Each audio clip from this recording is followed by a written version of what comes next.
நான் முன்பே சொன்னதை போல இந்த தொகுதியினுடைய வேட்பாளர் அல்ல, இந்த தொகுதியினுடைய சட்டமன்ற உறுப்பினராக வெற்றி பெற்று வைத்த ஒருவருக்கு நடைபெறுகிற வெற்றி விழா நிகழ்ச்சியாகத்தான் இதை நான் கருதுகிறேன்.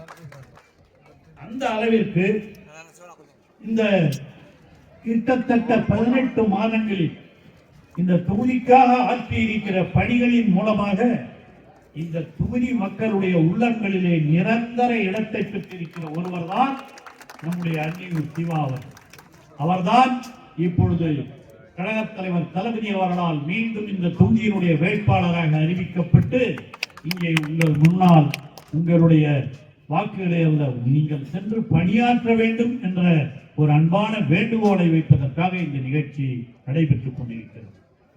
இங்கே எனக்கு முன்னால் பேசியவர்கள் எல்லாம் இந்த 1.5 ஆண்டுகளில் அவர் ஆற்றி இருக்கிற சாதனைகளை பற்றி எல்லாம் எடுத்துச் சொல்லி இருக்கிறார்.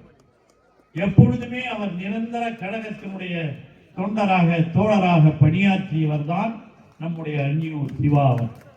இந்த தொகுதிக்காக அவர் செய்திருக்கிற பல்வேறு பணிகள், எல்லா துறைகளிலும் அவர் ஆற்றியிருக்கிற பணிகள் என்பது இங்கே எனக்கு முன்னால் பேசிய அனைவரும் சுட்டிக்காட்டியிருக்கிறார்.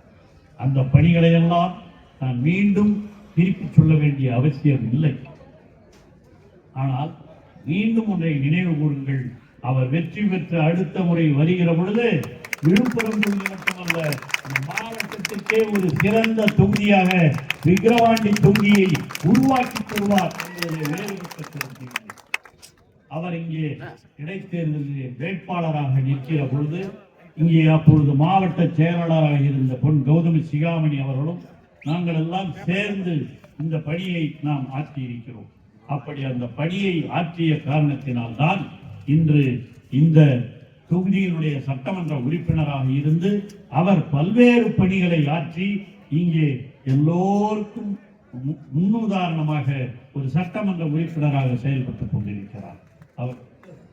அவர் மீண்டும் நிச்சயமாக வெற்றி பெறுவார் என்பதிலே யாருக்கும் எந்த வேறுபட்ட கருத்தும் இல்லை. ஆனால் ஒன்றே ஒன்று, அவர் இடைத்தேர்தலிலே பெற்ற வாக்கை விட அதிக வாக்குகள் வித்தியாசத்திலே லட்சக்கணக்கான தமிழ்நாட்டிலே இருக்கிற தொகுதிகளிலேயே இந்த 3 பேர் இருக்கிறாங்க இல்லையா, இந்த 3 வேட்பாளர்கள் அல்ல சட்டமன்ற உறுப்பினர்கள் அதிக வாக்குகள் வித்தியாசத்தில் வெற்றி பெற்றார்கள் என்ற பெருமையை ஈட்டித் தருவதுதான் நமக்கெல்லாம் பெருமை என்ற உணர்வோடு தான் இங்கே இந்த நிகழ்ச்சி நடைபெற்றுக் கொண்டிருக்கிறது. இதெல்லாம் யார் கையில் இருக்கு? வந்திருக்கிற உங்கள் கையில் தான்